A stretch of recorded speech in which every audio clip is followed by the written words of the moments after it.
Good evening everyone. तो कैसे हैं आप सब लोग? आशा करता हूँ आप सभी अच्छे होंगे।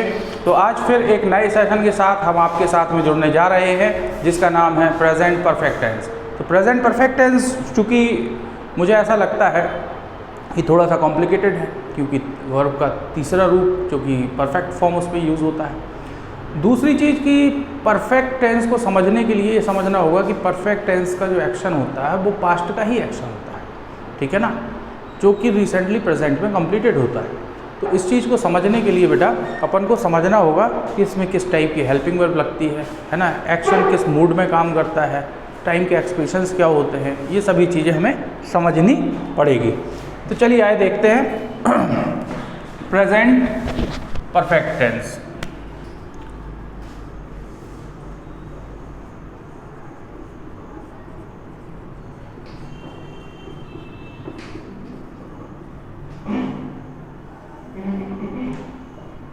प्रेजेंट परफेक्ट टेंस होता क्या है, इसका थीम समझेंगे। सबसे पहले ये है हमारी टाइमलाइन। टाइमलाइन में जो हमारा पॉइंट होता है ये क्या होता है बेटा? प्रेजेंट। इसके बाद पीछे जाएंगे तो क्या मिलेगा बेटा? पास्ट। आगे जाएंगे तो फ्यूचर, ठीक है। अब होता क्या है कि प्रेजेंट जो परफेक्ट टेंस होता है इसमें कोई काम पास्ट के किसी पॉइंट से चालू होता है, शुरू होता है, ठीक है। जैसे ए पॉइंट हो गया ये, है ना। और रिसेंटली प्रेजेंट मतलब कि अभी उस काम को आपने खत्म किया है तो आप बी पॉइंट देते हो प्रेजेंट को। तो ये एक्शन होता है प्रेजेंट, पास्ट टू प्रेजेंट। कैसा होता है? Past to present. तो प्रेजेंट परफेक्ट टेंस का आइडेंटिटी पैटर्न में हम दिमाग में रखेंगे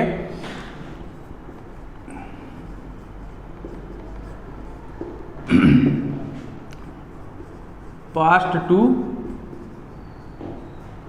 प्रेजेंट। तो पास्ट टू प्रेजेंट को हम बोलते हैं प्रेजेंट परफेक्ट टेंस, ठीक है। इसमें यट, है ना, and till now, up till now,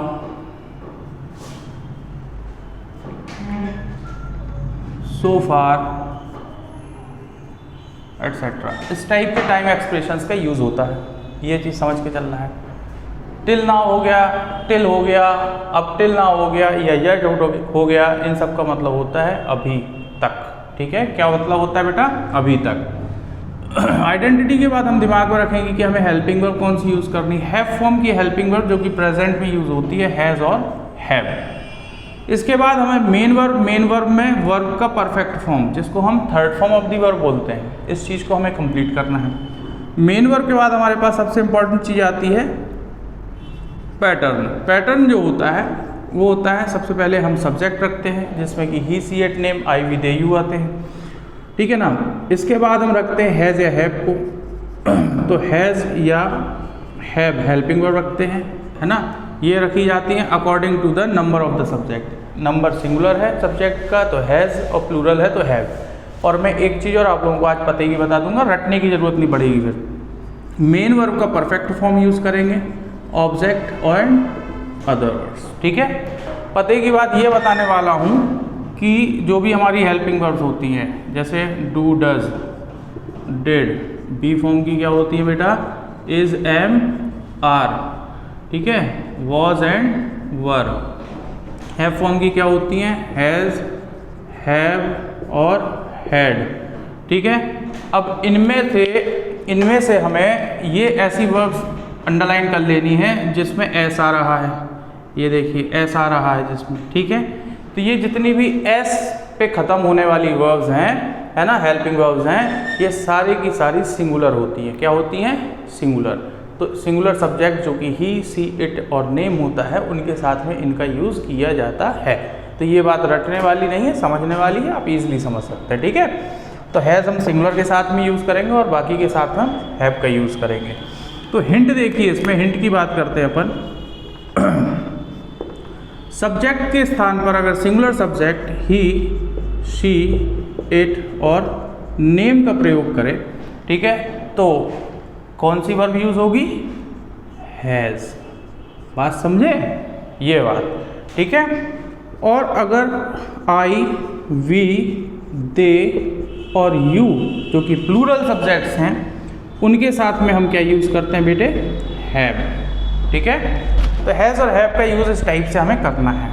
अब एग्जाम्पल में देखें कि कैसे हम सेंटेंस को बनाते हैं। ठीक है, जैसे हम कहें कि माँ खाना पका चुकी हैं। माँ खाना पका चुकी हैं।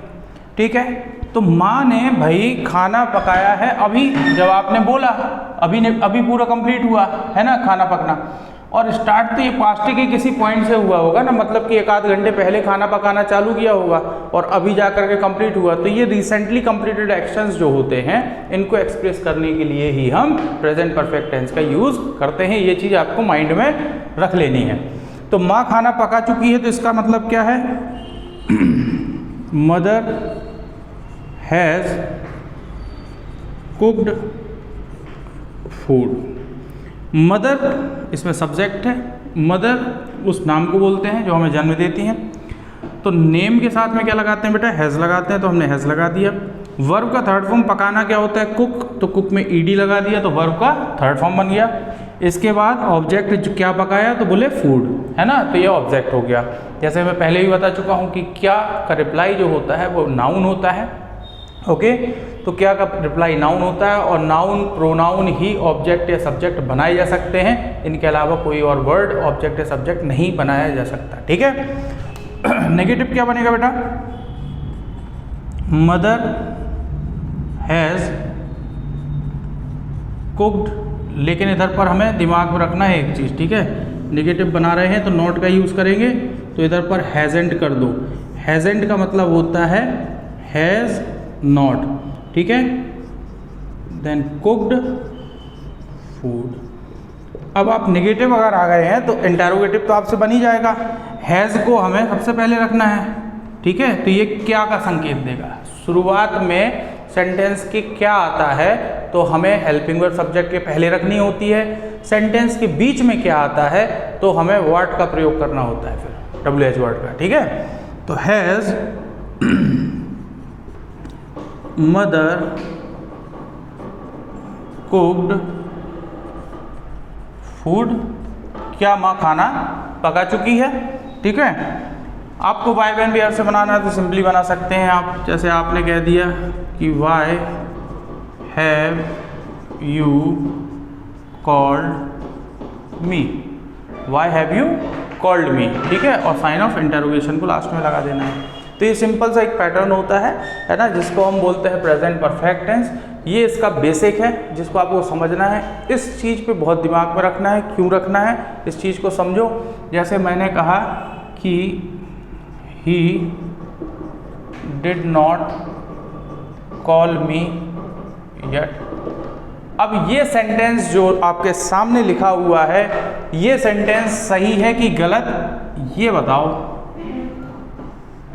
मैं आपको प्रैक्टिकली ग्रामर सॉल्व करना सिखाऊंगा। आपसे बता दूं अभी बेसिक चल रहा है तो बेसिक को बड़े ध्यान से समझे। मैं जो पॉइंट्स बताता हूं उनको दिमाग में रखते जाएं। ठीक है, ऐसा नहीं है कि यही बस, इसके अलावा भी बहुत सारी चीज़ें भी आएंगी जिसमें दिमाग घूम जाएगा और ये लगेगा कि पहले कभी टेंस पढ़ा ही नहीं है।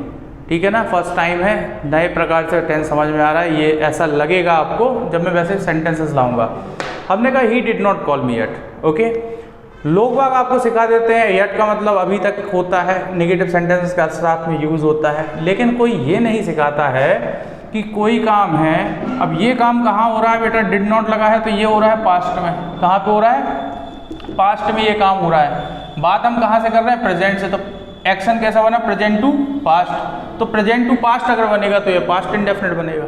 ठीक है ना, पास्ट इंडेफिनिट बनेगा तो इधर पर येट जो है इसका टाइमिंग जो है, जो टाइम दिया हुआ है, ये तो भाई ऐसा नहीं है ना, ये तो पास्ट की टाइमिंग नहीं बता रहा है, ये तो अब तक बता रहा है ना। तो अब तक के लिए क्या होगा, इसकी टाइमिंग होनी चाहिए कैसी? पास्ट टू प्रेजेंट, क्योंकि ये काम अभी तक नहीं हुआ है, अभी तक नहीं हुआ है। ठीक है ना, इसका मतलब कि किसी ने हमें पास्ट में वादा किया कि हम तुम्हें कॉल करेंगे और अभी तक उसने कॉल नहीं किया, तो ये इवेंट क्या बनना चाहिए? Past to present. तो पास्ट टू प्रेजेंट इवेंट अगर ये बनेगा तो यहाँ पर देखिए ये गलतियाँ हो गई। डिड गलत है, डिड नॉट और कॉल गलत है। इधर पर होगा हैज़ नॉट और कॉल की जगह कॉल्ड। ये सेंटेंस आपका सही हो जाएगा कि he has not called me yet. ठीक है, तो ऐसे ही चीज़ें हमें डील करनी है, समझनी है, बिल्कुल बेसिक से पॉइंट्स हैं। अपना रजिस्टर रखना है, रजिस्टर में नोट करते जाना है कि किस टाइप से हमें सेंटेंसेस को समझना है, बनाना है, और इनको है ना कोशिश करते रहना है कि देखो एरर पोर्शन जो होता है इतना टफ नहीं होता है। एरर पोर्शन टफ बच्चों को इसलिए लगता है क्योंकि बच्चों को चीज़ें रटाई जाती है। मैं नहीं कह रहा हूँ आप एक भी चीज़ रटें, ठीक है ना। Even a single thing you should not remember it, okay, learn it और क्रेम इट। क्रेम होता है सही वर्ड, है ना। क्रेम का मतलब होता है रटना, तो cramming is a bad habit, okay, do not adopt in your nature. तो उसको नेचर में अडॉप्ट नहीं करना है, हमको समझ के चलना है चीज़ों को, ठीक है। तो ये चीज़ आपको क्लियर रखनी है। दूसरी चीज़ मैं आप लोगों को एक चीज़ और बताता जा रहा हूँ कि ज़्यादा से ज़्यादा बच्चे जुड़ें, ज़्यादा से ज़्यादा बच्चों को शेयर करें आप, ठीक है ना। जो बच्चे क्लासेस तक नहीं पहुँच पा रहे हैं उन बच्चों को भी लाभ हो। हमारे मैथ्स वाले सर ने आपके लिए एक नया कोर्स लॉन्च किया है जिसमें 9th क्लास की मैथमेटिक्स सब के वीडियोज़ हम कल से डालेंगे, है ना। और 9th क्लास के साथ साथ फिर हम 10th के भी डालेंगे, 8th के भी डालेंगे, सभी क्लासेस के डालेंगे। अब चूँकि स्कूल चालू हो चुके हैं तो शुभकामनाएं आप सभी को। और दूसरी चीज़ कि मैं अपनी तरफ से बता दूं तो इंग्लिश के जो सिलेबस के वीडियोस हैं वो मैं डालूंगा। सिलेबस में कैसे क्या उसको क्वेश्चन आंसर करने हैं वो भी बताऊंगा। सभी चीज़ें आपको सिलेबस के बारे में बताई जाएंगी। ग्रामेटिकल ये पोर्शन चल रहा है, पूरी प्लेलिस्ट हम लोग मेंटेन करेंगे। उस प्लेलिस्ट में जाकर के आप ग्रामर का पोर्शन अलग देख पाएंगे, है ना। आपके कोर्स वीडियोज़ अलग देख पाएंगे, मैथमेटिक्स के अलग देख पाएंगे, साइंस के भी हम बहुत जल्दी लाएंगे। तो आप लोग चिंता ना करें, इस बार तैयारी करा रहे हैं हम, ठीक है ना। पढ़ लो, चाहे जहाँ से पास हो गए यहीं से, समझे। तो ये चीज़ आपको दिमाग में रखनी है। तो मिलते हैं कल, जुड़े रहिए हमारे साथ, देखते रहिए Cambridge coaching institution with Himanshu sir. Thank you.